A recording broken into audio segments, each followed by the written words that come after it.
Webull stock, ticker symbol BULL, just reported earnings, and after being up 7% on the day, it is falling in the after hours. And we're going to talk about why. We're going to talk about Webull's earnings, the business, the SPAC merger, and if it is a buy right now. Now, full disclosure, guys, I have a small position in Webull. I am short a put at $13. The stock is at about $13, so we'll see if this goes ahead and expires worthless, or if I get the shares assigned tomorrow, or whenever you're watching this video today, that options contract will expire. That being said, $13, I might be long the stock. I'll let you know on my Twitter. So go ahead, follow me on Twitter, like and subscribe for this video, and let's dive in. Now, looking at the earnings at a glance, Webull grew 32% year over year. That's revenue to $117 million, beating the analyst expectations ever so slightly. EPS roughly came in line at 6 cents as a loss. And the company didn't guide. I checked all of the investor materials. There was no guide at all. Looking at some of the granular materials, adjusted operating profit, the margin was 24.4%, and that resulted in $28.7 million in operating profit from the $2.3 million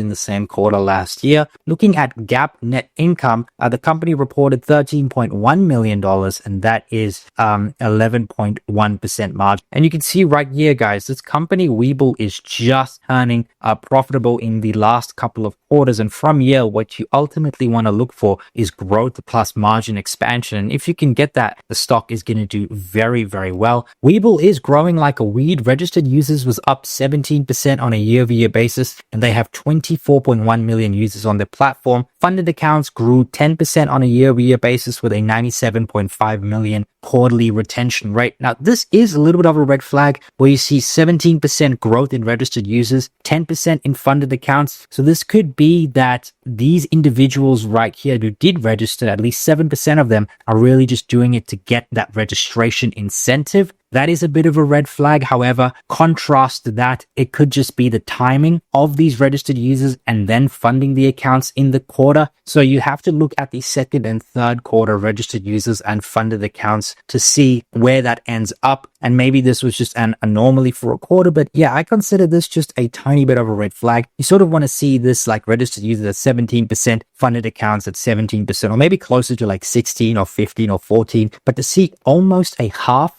in terms of registered and funded, a bit of a red flag. Now, looking at some business results here for the trading equity notional volumes were up 15% on the year. Option contracts volumes was up 8% on the year. And those figures were roughly in line with funded accounts. So I don't think there's a red flag just there. And you could definitely see that the business is really great at turning this into revenue for the business, because revenue grew at 32% relative to these figures right here. Very, very robust stuff. Now, looking at trading related revenues, increased 50% on a year over year on the back of volume growth and higher monetization. You could see DARTs in thousands finished at 924. Now, DARTs refers to the daily average revenue trades, which is the number of customer trades executed during a given period divided by the number of trading days in that period. So you want to see this figure go up, and you can see right here that the majority of this is actually revenue from options. So a lot of people that are using Webull are doing it for options. A small percentage of that is platform and trading fees, and the second biggest is actually equity revenue. So that would just be like commissions and stuff like that. So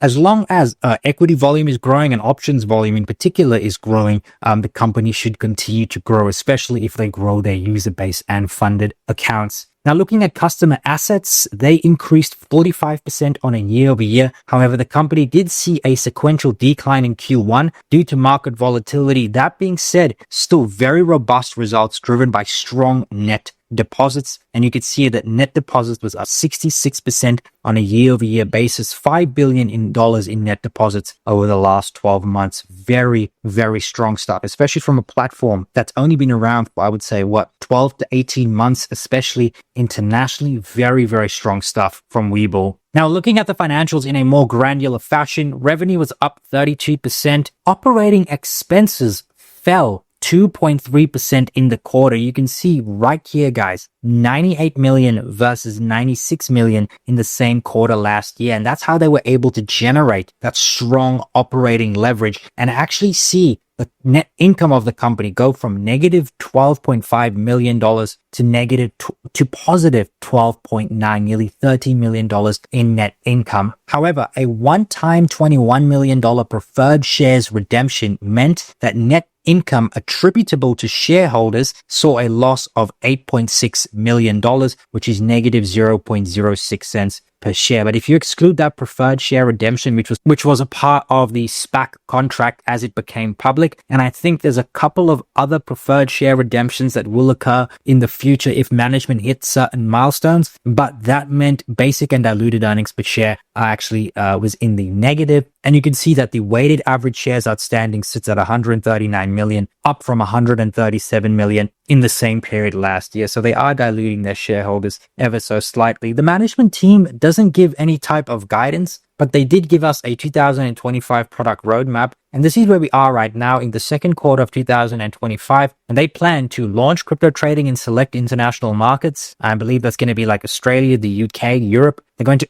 enable advanced option strategies in international markets. They're going to launch a corporate bonds on their platform. I think this is going to particularly pertain to someone like me. If we get crypto trading on Webull as well as corporate bonds, I probably will move my bond portfolio into Webull because I currently have my equity portfolio in Webull. And then they're also planning on launching the Latin America Webull app. This is a big and growing emerging market. Latin America is really, really on a huge growth potential. If you want to see your stocks grow, your businesses grow, you want to see that they have strong exposure in the Latin America area. For Q3, they're looking at supporting extended hours for index options, and they plan to launch in the Netherlands as well. So, getting into Europe. And then between Q3 and Q4, they're looking to relaunch crypto in the US. And in Q4, they look to support mutual funds. So pretty much what you can deduce from this is that the company should continue to grow in the third and fourth quarter. And then maybe growth should start to slow in 2026, 2027. Now, it's incredibly hard to value a company like this. I did my best, but this is not that great because number one, on their financials, it says that there's only 137 million shares outstanding, but all the shares that will come online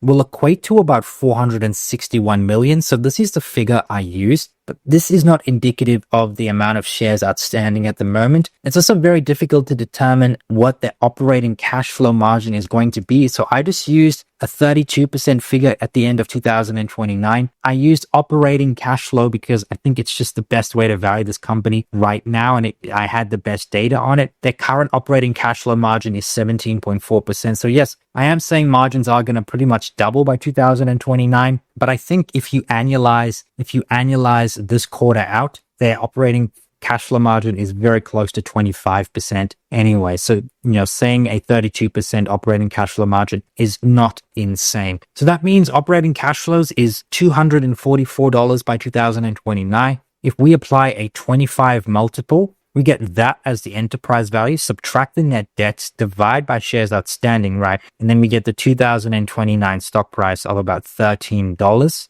The current stock price, it's $13.50, which means the return over the next 5 years should actually be negative 0.5%. And if you discount, the 2029 figure back by 15%, the actual fair value in today's currency, in today's money, is $6.55. So look, according to this, Webull isn't a buy right now, but I wouldn't take this valuation method with any type of substance. Again, you sort of want a company like this to put out maybe 12 to 24 months worth of earnings before you actually make an investment decision, just to determine a solid baseline for your trailing 12 months, and then you can look ahead. That being said, company is looking a little bit rich in its valuation. Looking at the technical charts, the company, the SPAC IPO happened about a month ago, 2 months ago now, and it rocketed up from about the $10 mark to close to $85. That's an 8x. It has since come down in a very big way, and it is sort of finding support here at this level, this, $11, $12 level right here, this $13 level. So look, if the stock is looking for a move to the upside, it's going to happen from here. But what you really want to wait for is maybe a retest of these lows after the earnings and maybe let the stock play out on Friday. If you are looking to get into a position, maybe do it sometime next week. Let the earnings settle and see what the market does. If we get another solid green weekly candle here on these earnings, that's probably, the reason to get in, and then you can target the $19 area from there. That being said, keep this position small. I wouldn't be surprised if we go ahead and retest this $10 area, and from where the stock closed at $13.50, you're looking at about a 30% drop just to get to this area right here. So no rush to get into this stock. I would even wait a couple of quarters just to see if the management team can execute. But technically, it's looking like it's ready to pop. But if you've made it up until here, thank you so much for watching. If you like this video, please subscribe, hit that notification bell, as well as the like button, and leave a comment for the algorithm. Cheers.